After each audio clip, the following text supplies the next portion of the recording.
Hello aspirant, welcome to Successbaaz academy. সাকসেসবাজ একাডেমিতে তোমাদের স্বাগত। নতুন সিলেবাস ভিত্তিক গ্রুপ সি ডি এর আজকের ক্লাসে আমরা বেশ কিছু গুরুত্বপূর্ণ মিক্স জিকে প্রশ্ন উত্তর প্র্যাকটিস করব। অবশ্যই তোমরা শেষ পর্যন্ত ক্লাসটি দেখতে থাকবে। প্রতিদিনের এই গুরুত্বপূর্ণ ক্লাসগুলি দেখতে হলে চ্যানেলটিকে সাবস্ক্রাইব করতে কিন্তু ভুলো না। চলো আজকের ক্লাস শুরু করব।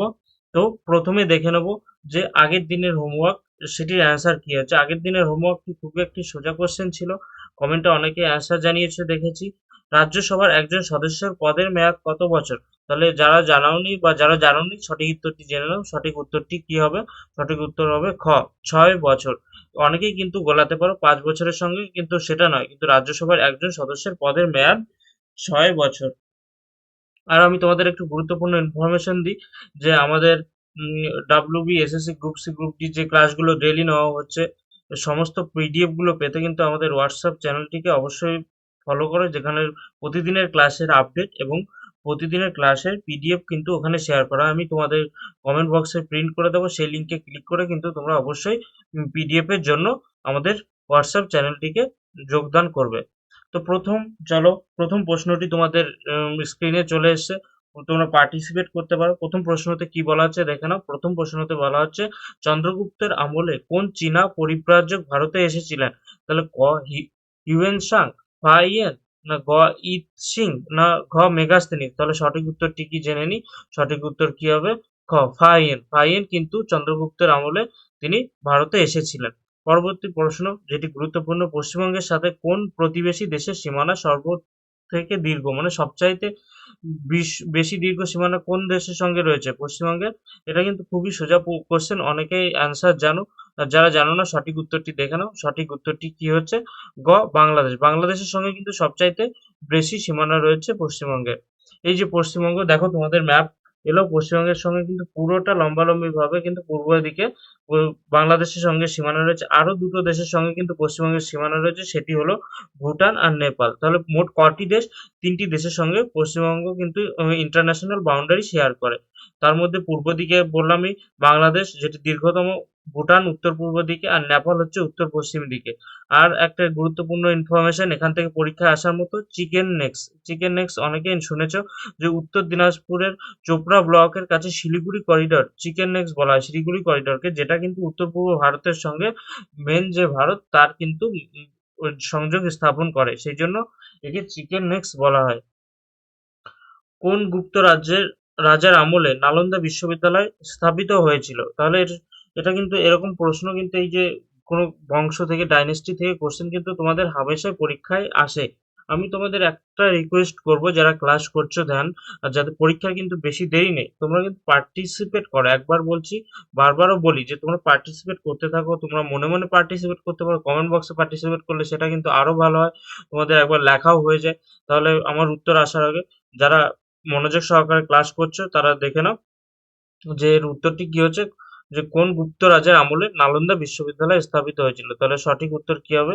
খ, প্রথম কুমারগুপ্ত, এনার আমলে কিন্তু নালন্দা বিশ্ববিদ্যালয় স্থাপিত হয়েছিল। তার পরবর্তী প্রশ্ন, গুরুত্বপূর্ণ প্রশ্ন, সায়েন্স থেকে তোমাদের এরকম কোশ্চেন তুলে দেয়। খুব সোজাও একটি প্রশ্ন, কোষ আবিষ্কার করেন কে?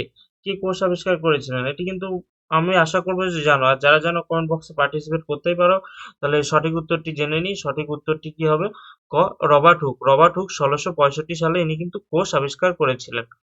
তাহলে কোষ, এখান থেকে কিন্তু আরো কিছু গুরুত্বপূর্ণ কোশ্চেন আসে, সেগুলো তোমাদের একটু আলোচনা করে করে দেওয়াই ভালো হবে না। নিউক্লিয়াস যাকে বলা হয় ব্রেন অফ দ্য সেল, কোষের মস্তিষ্ক বলা হয়, এখান থেকে এরকম প্রশ্ন আসে তোমাদের পরীক্ষায়। দেখা গেছে যে কোষের মস্তিষ্ক কোনটিকে বলা হয়, দিয়ে অপশন দিয়ে দেবে নিউক্লিয়াস, রাইবোজোম, লাইসোজোম, না মাইটোকন্ড্রিয়া। কোনটিকে কোষের মস্তিষ্ক বলা হয়, তখন তোমরা কিন্তু উত্তর করে আসতে হবে নিউক্লিয়াস। এই টাইপের কোশ্চেনের অ্যান্সারও কিন্তু তোমাদের জেনে রাখতে হবে, পরীক্ষার জন্য গুরুত্বপূর্ণ হয়। পরবর্তী মাইটোকন্ড্রিয়া, মাইটোকন্ড্রিয়াকে কি বলা হয়? কোষের শক্তিঘর। এইটা সবচাইতে বেশি আসে পরীক্ষায়। এটা কিন্তু তোমাদের আমি বলবো, এটা ইম্পর্টেন্ট, মার্ক করে রাখবে যে মাইটোকন্ড্রিয়াকে কোষের শক্তিঘর বলা হয়। আরো এটাও গুরুত্বপূর্ণ, লাইসোজোম আত্মঘাতী থলি, সুসাইড ব্যাগ বলা হয় কোষের। রাইবোজোমকে বলা হয় কোষের প্রাচীন ফ্যাক্টরি। গলগি বডি কোষের ট্রাফিক পুলিশ বলা হয়। ওস্তাদ আমজাদ আলী খাঁ কোন বাদ্যযন্ত্র বাদ্যযন্ত্রের সঙ্গে যুক্ত? তোমাদের পরবর্তী প্রশ্ন কিন্তু চলে এসেছে তোমাদের স্ক্রিনে। তোমরা পার্টিসিপেট করো করো অবশ্যই, আমি চাইবো পার্টিসিপেট করো, পরীক্ষার কিন্তু একদমই দেরি নেই। বারবার বলছি পার্টিসিপেট করো। উস্তাদ আমজাদ আলী খাঁ কোন বাদ্যযন্ত্রের সঙ্গে যুক্ত? তাহলে এর সঠিক উত্তরটি কি হবে? ক সেতার, খ তবলা, গ সরোদ, ঘ বাঁশি। কোনটি হবে? তোমরা জানো? তাহলে অবশ্যই পার্টিসিপেট করো। আর না জানো সঠিক উত্তরটি দেখে নাও। গুরুত্বপূর্ণ প্রশ্নের সঠিক উত্তরটি হবে কি?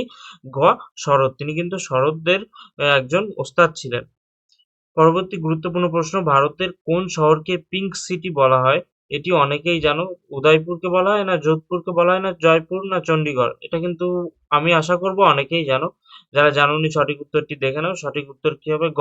গ হচ্ছে জয়পুর। জয়পুরকে ভারতের পিঙ্ক সিটি বলা হয়, যেটা রাজস্থানের একটি শহর।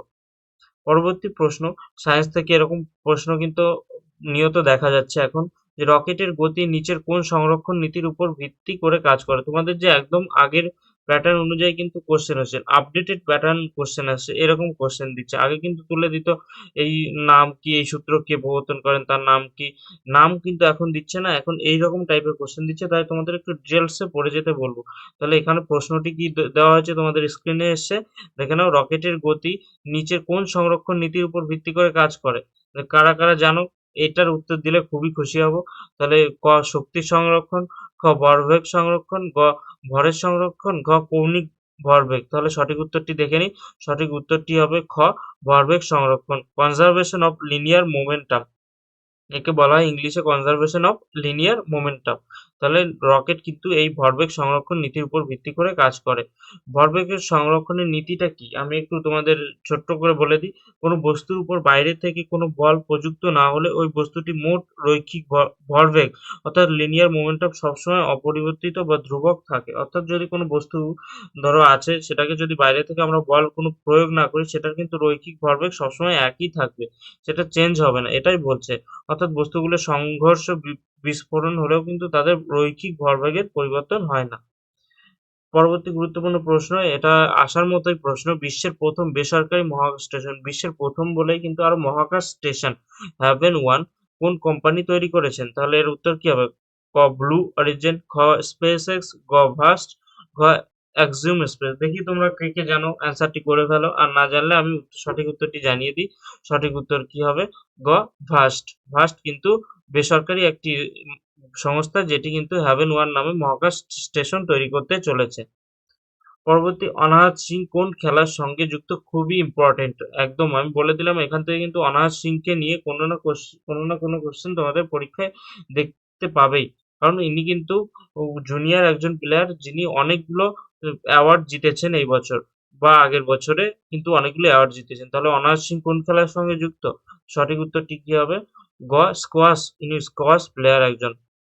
এই যে ডিসপ্লেতে তোমরা দেখতে পাচ্ছ অনাহত সিং, ইনি একজন স্কোয়াশ প্লেয়ার। ইনি কি, ইনার সম্বন্ধে আমরা একটু জেনে নিই। 2023 সালে এশিয়ান গেমসে, হাংজু এশিয়ান গেমসে দুটি ব্রোঞ্জ পদক জিতেছিলেন। ব্রিটিশ জুনিয়র ওপেন 2023 অনূর্ধ্ব-15 বিভাগে চ্যাম্পিয়ন হয়ে বিশ্ব মঞ্চকে ভারতের জায়গা করেন। অর্থাৎ অনূর্ধ্ব-15 বিশ্বকাপে কিন্তু তিনি ব্রিটিশ জুনিয়র ওপেন জিতেছেন 2023 সালে। আবার 2023 সালে কি স্কটিশ জুনিয়র ওপেনও জিতেছেন, সেটা অনূর্ধ্ব-19 বিভাগের শিরোপা জয় করেন। অর্থাৎ তখন কিন্তু তিনি সর্বকনিষ্ঠ প্লেয়ার ছিলেন, কারণ অনূর্ধ্ব-15 বিভাগ যে সালে খেলেছে, সেই সালে অনূর্ধ্ব-19 বিভাগেও খেলেছে। আর ডাচ জুনিয়র ওপেন কবে খেলেছে? অনূর্ধ্ব-19 বিভাগে সোনা জয় করেছেন ডাচ জুনিয়র ওপেন, যেটা 2024 সালে। এখান থেকে কিন্তু প্রশ্ন আসতেই পারে যে ডাচ জুনিয়র ওপেন কে জিতেছেন। তাহলে তখন তোমরা উত্তর কি করবে? অনাহত সিং। পরবর্তী গুরুত্বপূর্ণ প্রশ্নটি দেখে নিই, তোমাদের ডিসপ্লেতে চলে এসেছে বা তোমাদের স্ক্রিনের সামনে। ভারতের কাকে দেশবন্ধু বলা হয়? এটি খুবই সোজা প্রশ্ন এবং পরীক্ষায় বারংবার দেখা গেছে যে ভারতের দেশবন্ধু কাকে বলা হয়। তাহলে C F Andrews, Chittaranjan Das, গ মহাত্মা গান্ধী, না ঘ জয়প্রকাশ নারায়ণ? সঠিক উত্তরটি আমরা এখানে দেখে নিই, খুবই সহজে। সঠিক উত্তরটি কি হবে? খ চিত্তরঞ্জন দাস। এনাকে কিন্তু ভারতের দেশবন্ধু বলে ডাকা হয়। কাকে ভারতের বিসমার্ক বলা হয়? এটিও খুবই গুরুত্বপূর্ণ। তাহলে এখানে সঠিক উত্তরটি আমরা জেনে নিই। সঠিক উত্তরটি কি হবে? খ বল্লভভাই প্যাটেল। এনাকে ভারতের বিসমার্ক বলা হয়। ভারতের লৌহ মানবও কিন্তু সর্দার বল্লভভাই প্যাটেলকে জানা মানে বলা হয়। তাহলে এটাও কিন্তু গুরুত্বপূর্ণ যে ভারতের লৌহ মানব কাকে বলা হয়, সেখানেও কিন্তু উত্তর হবে সর্দার বল্লভভাই প্যাটেল। পরবর্তী, কেন্দ্রীয় ধান গবেষণা কেন্দ্রটি কোথায় অবস্থিত? খুব সোজা এবং আশা করব তোমাদের জানা উচিত এই প্রশ্নটির উত্তর। তাহলে এর উত্তরটি কি হবে? ধান গবেষণাগার, যারা জানো কমেন্ট বক্সে জানাও। তো ধান গবেষণাগার কোথায় হচ্ছে? সঠিক উত্তরটি কি হবে? খ, কটক। কটকে কিন্তু কেন্দ্রীয় ধান গবেষণাগার অবস্থিত। ভারতের কেন্দ্রীয় ধান গবেষণাগার, যাকে বলা হচ্ছে NRRI, উড়িষ্যার কটকে অবস্থিত। আন্তর্জাতিক ধান গবেষণাগার IRRI, সেটা কিন্তু ফিলিপাইন্সের মানিলাতে অবস্থিত। পশ্চিমবঙ্গের ধান গবেষণা কেন্দ্র হুগলি জেলার চুঁচুড়াতে অবস্থিত।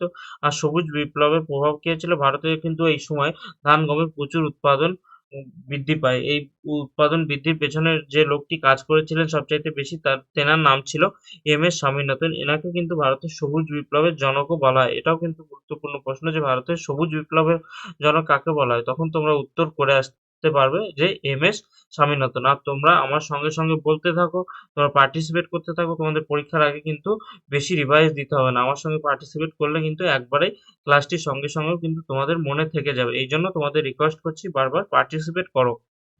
আমাদের ধুরন্ধর ব্যাচ, যেখানে কিন্তু নতুন সিলেবাস ভিত্তিক পড়ানো হয় এবং আপকামিং যে সমস্ত এক্সাম, সেই সমস্ত এক্সামের প্রিভিয়াস ইয়ার কোশ্চেন কেমন, নতুন সিলেবাস কি, সেই সমস্ত নিয়ে কিন্তু ডিটেলসে আমরা পড়াই। অতএব যারা অ্যাডমিশন নিতে চাও এই ব্যাচে, তারা নিচের দেওয়া যে নাম্বারগুলো, সেখানে যোগাযোগ করে নিতে পারো। সমস্ত ডিটেলস তোমাদেরকে প্রোভাইড করা হবে। হোয়াটসঅ্যাপে মেসেজও করতে পারো, অথবা তোমরা কলও করে নিতে পারো। তো পরবর্তী গুরুত্বপূর্ণ প্রশ্নটি আমরা দেখে নিই। সত্য বিলোপ নীতি কে প্রবর্তন করে? এটা কিন্তু গুরুত্বপূর্ণ প্রশ্ন। এরকম নীতি থেকে কিন্তু যে ব্রিটিশ আমলের যে সমস্ত নীতি চালু হয়েছিল, তার মধ্যে এটা একটা গুরুত্বপূর্ণ নীতি। এইরকম নীতি থেকে কিন্তু প্রশ্ন হামেশাই তোমাদের এক্সামে এসে থাকে। এই এক্সামে আসার কিন্তু কারণও আছে, কারণ এই নীতিগুলো সম্বন্ধে তোমাদের জানতে হবে। কারণ তখনকার দিনটা কেমন ছিল, এইসব নীতির মাধ্যমে জানতে পারবে। তাহলে আমরা সঠিক উত্তরটি আগে প্রথমে জেনে নিই। সঠিক উত্তরটি কি হবে? গ, লর্ড ডালহৌসি। লর্ড ডালহৌসি কিন্তু সত্য বিলোপ নীতির প্রবর্তক ছিলেন লর্ড ডালহৌসি। কত সাল? তিনি 1848 থেকে 1856 সাল পর্যন্ত কিন্তু ভারতের গভর্নর জেনারেল ছিল। মূল নীতি কি? এই সত্য বিলোপ নীতিটা কি? তাহলে কি হয়?